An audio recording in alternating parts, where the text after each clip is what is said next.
Jesus Come is supposed to be a lament. There's not many or any that I can think of right now of contemporary laments.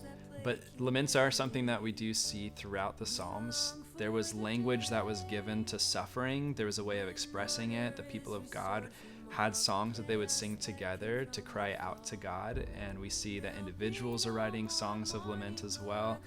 But it seems like it's just this lost art form for the church. And I've got a lot of thoughts as to why that might be.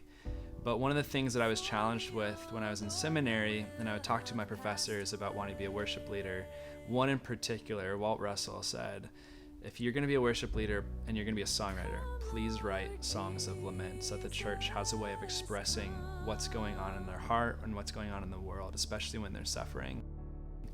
And so Jesus Come is a song that doesn't shy away from the sufferings of this world, but instead addresses them head on.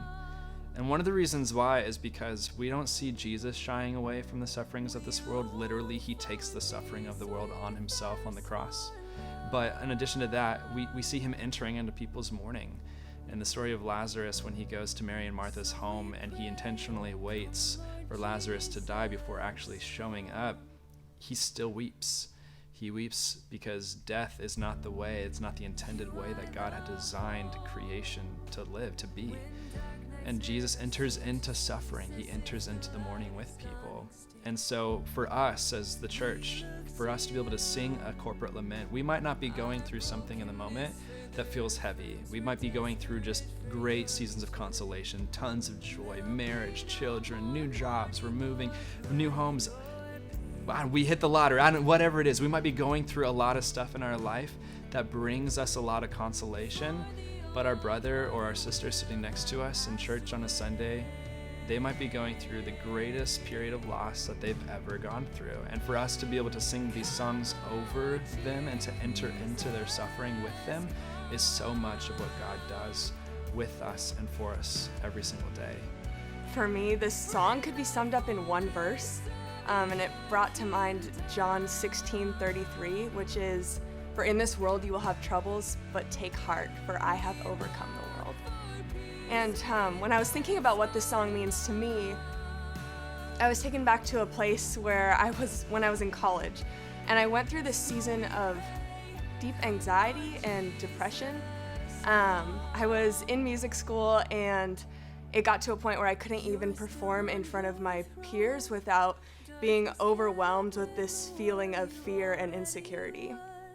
And the culmination of the whole thing was my roommate taking me to the emergency room because I was having stroke-like symptoms. And it was an anxiety attack, and I've never had that before. This was so unlike me. I've always been someone who exuded joy and was so sure of themselves. And I was just in this dark place. It's kind of like my environment had stripped me from who I found my identity and who I thought that I was. And that was just a season that I had to overcome. And I did, and Christ brought me out of that. And it was because I was declaring truths like this song, like I would write on my mirror in college all the time, like, you are worthy, God has redeemed you, like, it's okay, like, keep going. So then the bridge of this song to me is kind of the second part of John 16:33. And it says, "God, you're still on your throne. Darkness cannot win the war. You've already won. And you will reign victorious forevermore.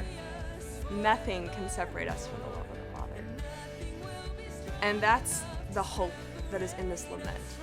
And I hope that you are as deeply encouraged, that our church family can be as encouraged by this song as I was when I first learned it.